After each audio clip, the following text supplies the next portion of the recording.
Welcome to Sports Glory Chronicles, where the passion for sports meets insightful reporting. I'm Olivia.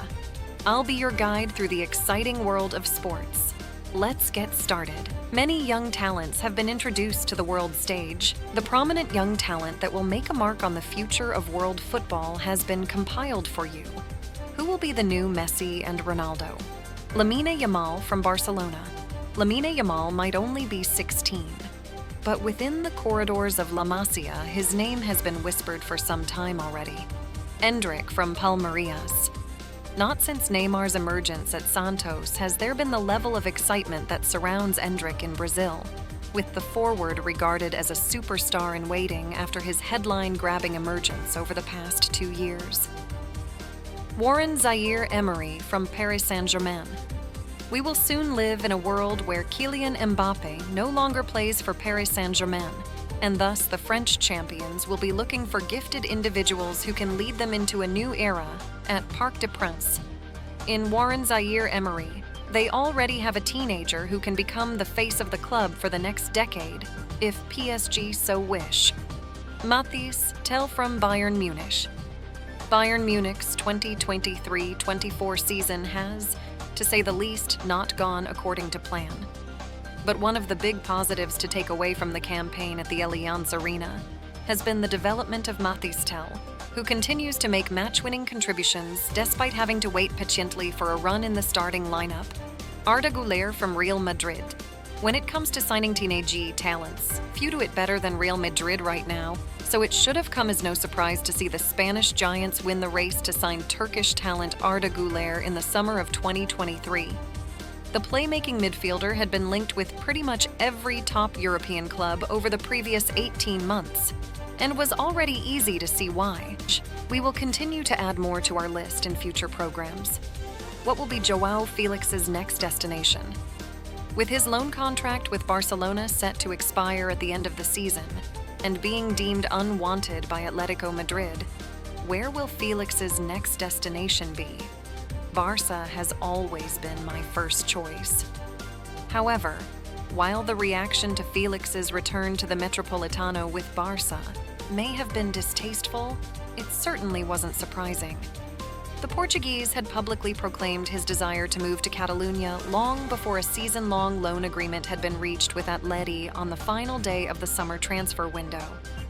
Barcelona has always been my first choice, and I'd love to join Barca. It has always been my dream since I was a kid. If it happens, it will be a dream come true for me.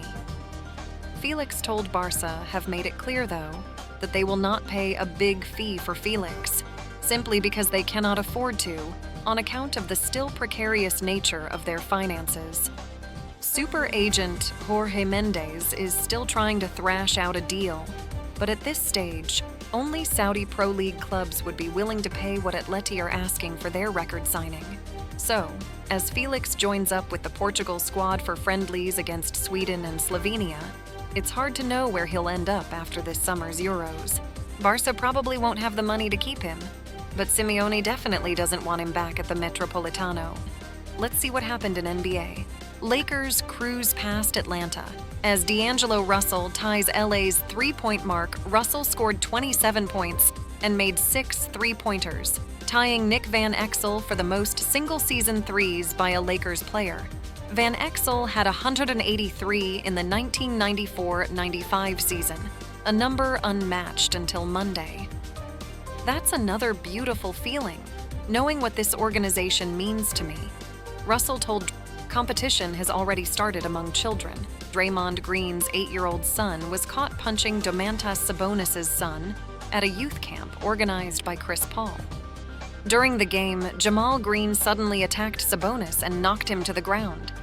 This incident led to tension among some adults in the room.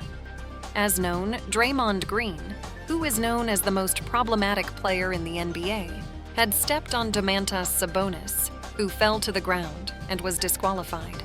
Cavaliers signed Marcus Morris Sr. to 10-day contract, missing 3 regular starters with injuries.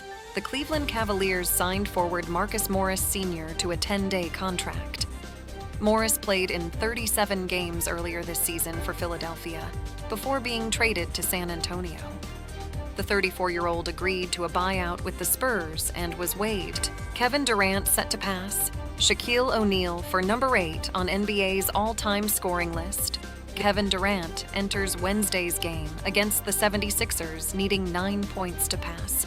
Shaquille O'Neal for 8th place on the NBA's all-time scoring list. The MLB season is about to start, but the Dodgers are plagued by injuries.